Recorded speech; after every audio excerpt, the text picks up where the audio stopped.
Tapi antum kalau sholat kepikiran yang lain nggak? Ingat sesuatu, apakah itu menyembahnya? Mengingat sesuatu bukan menyembahnya. Maka membayangkan wajah guru, wajah kekasih, wajah orang yang dicinta, termasuk wajah yang dibenci, itu bukan menyembahnya. Karena membayangkan dengan menyembah beda. Oke? Kamarnya beda. Ini zikir apa? Zikir rasa. Sedangkan zikir fikih baca, zikir kalam ilmu, mikir. Zikirnya ahli kalam kan, ahli akidah ini mikir. Sedangkan zikirnya ahli tasawuf kembali ke basicnya. Kumpulkan semua yang Nabi sebutkan, mulai dari menyebut, merasakan, dan memaknai.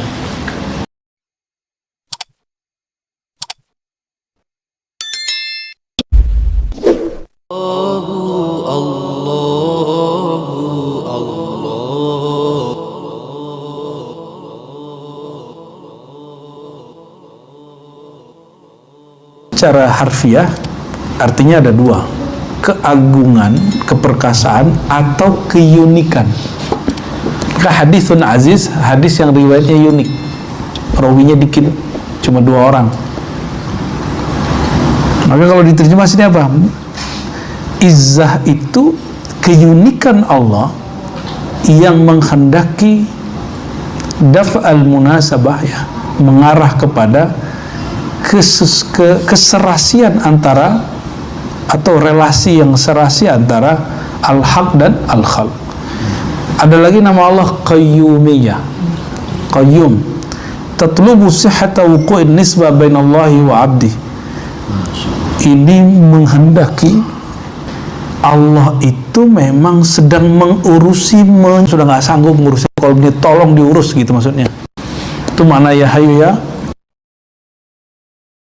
gitu. Jadi kita minta tolong, ya kalau ini nggak bisa dibuka, nggak bisa tersentuh, tolong dibukain. Itu qayyum, ya. Li'anna al-qayyum man qama bi nafsihi wa qama bihi ghairuh. Qayyum disebut qayyum karena dia mengurus dirinya sendiri, sedangkan selain dirinya bergantung kepadanya. Hanya itu disebut al-qayyum. Bukan Gus Qayyum, ya, itu beda lagi, itu nama itu, ya. Nama Kiai itu dulu termasuk yang tidak sepakat dengan Ismru, ya nggak apa-apa, berarti dia nyimak kan. Ya, berarti Buya ini bawa gagasan, makanya ada orang nggak sepakat. Kalau nggak ada orang pro kontra, berarti udahlah pendapatnya nggak jelas, nggak disimak orang, nggak dikomentarin orang. Kita bersyukur kalau pandangan kita masih ada yang pro, ada yang kontra. Ada novelty-nya. Iya, gitu biar. Nah, jadi jangan takut kalau ada orang beda pendapat sama kita, apalagi beda pendapatan.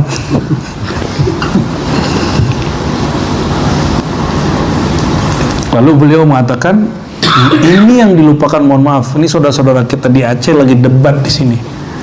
Kata beliau, wala budda min jami' maqtadathu kullu hadhil ibarat, ya.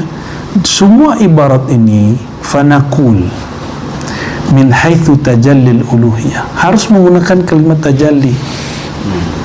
Jadi kalau mau nerjemahin huwa itu Muhammad, harus ditambahin tajallimu. Kan ramenya gitu di Aceh, ya. Kan kul huwallahu ahad, hu itu kata Al-Jili Muhammad, maksudnya tajalli Allah pada Sayyidina Muhammad, itu maksudnya kan. Makanya baca kitab tuh dari depan, jangan langsung nyosor ke belakang, itu sombong kali itu baca kitab begitu. Karena ada bahasa Indonesia di sini, ya. Ya, itulah, ya. Baca kitab juga. Jadi terus yang kedua, kitab tasawuf itu kitab rasa, bukan kitab akidah.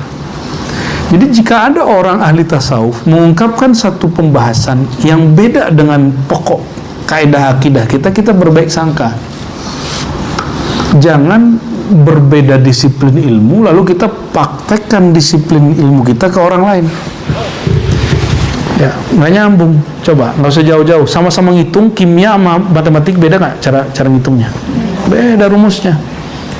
Itu ilmu eksak loh. Apalagi ilmu akidah, jangan diterapkan kaidahnya ke ilmu Tasawuf nggak nyambung. Ilmu akidah itu cuma basic supaya orang tidak tergelincir kalau masuk ke dunia spiritual.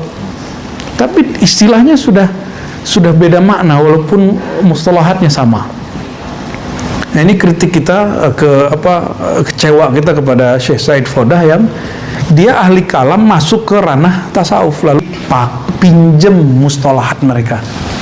Saya misalnya nih, saya bukan ahli fikih. Misal, lalu saya mau ngobrol sama Biaswi bab fatwa, tinggalin dulu mustalahat tasawuf karena tasawuf bicara rahasia. Pasti bosan ngomong sama Biaswi kalau hukum. Kalau jamaah kan aja gini, "Buya, ini hukumnya apa?" Kita bosan lah ada jamaah gitu. Kita senang kalau jamaah nanya nih, itu rahasia sholat itu senang tuh ya.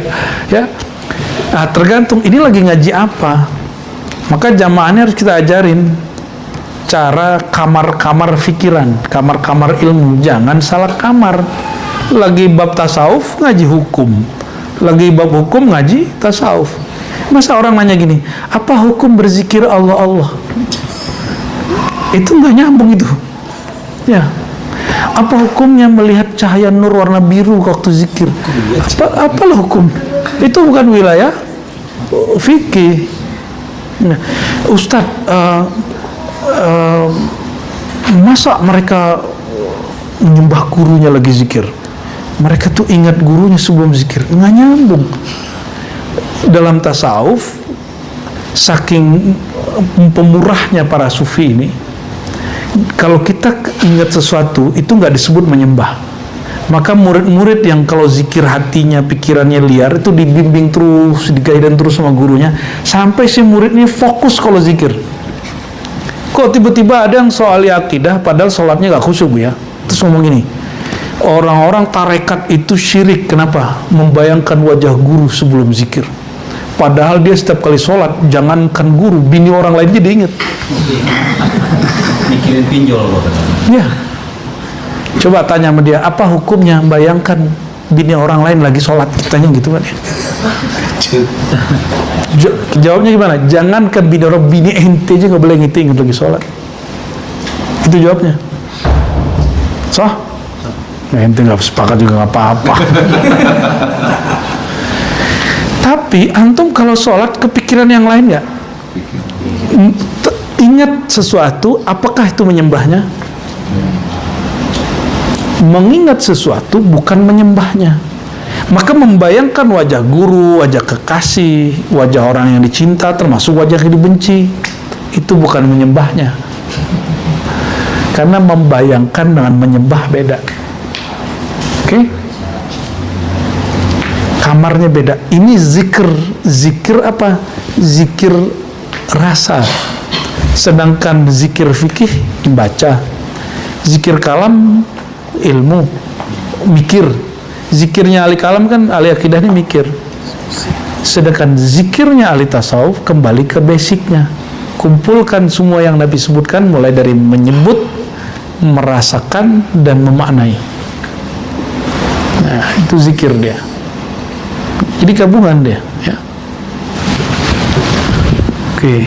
Jadi kalau kita mau bahas tentang apakah benar bahwa salah satu takwil tafsir daripada tafsir Isyari huwa itu adalah Muhammad, jika dia menggunakan kata tajalli, enggak ada masalah. Ya. Tidak ada masalah. Maka kul huwa, katakanlah dia Allah bertajalli pada Nabi Muhammad. Gitu ya. Jadi enggak ada masalah kan ya? Jadi enggak ada masalah.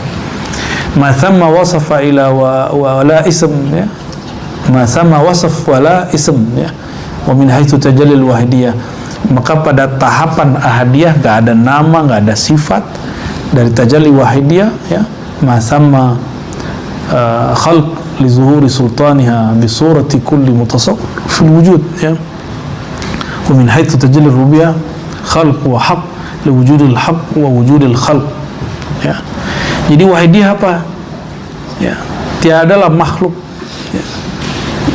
Li zuhuri sultaniha, karena nyatanya sultannya, kekuasaannya, bisurati kulli mutasawwirin fil wujud, dengan suatu rupa bentuk yang dia berbentuk berupa pada setiap wujud.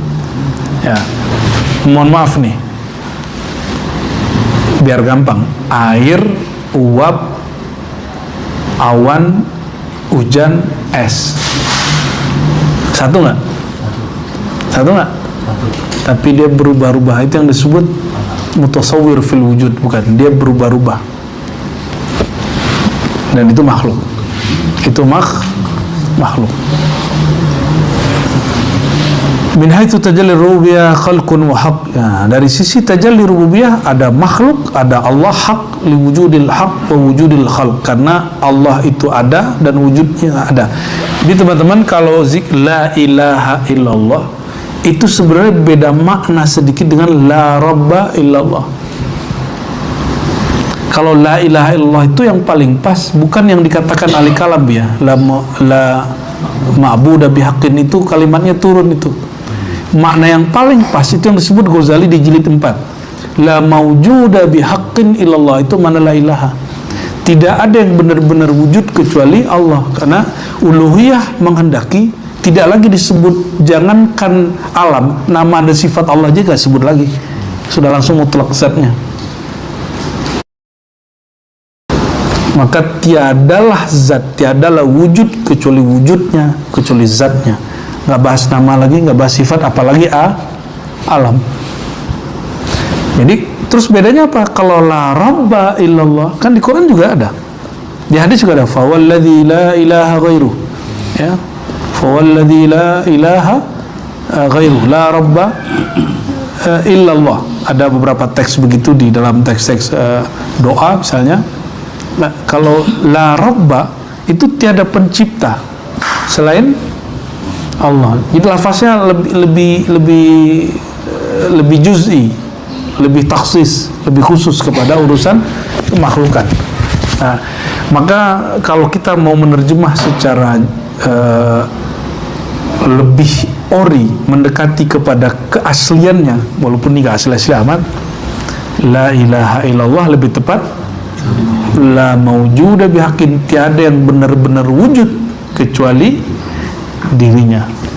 Berarti wujud kita ini nggak benar-benar wujud, tapi diwujudkan. Kalau wujud dia diwujud sendiri dengan zatnya. Jadi yang disebut benar-benar wujud itu wajibul wujud.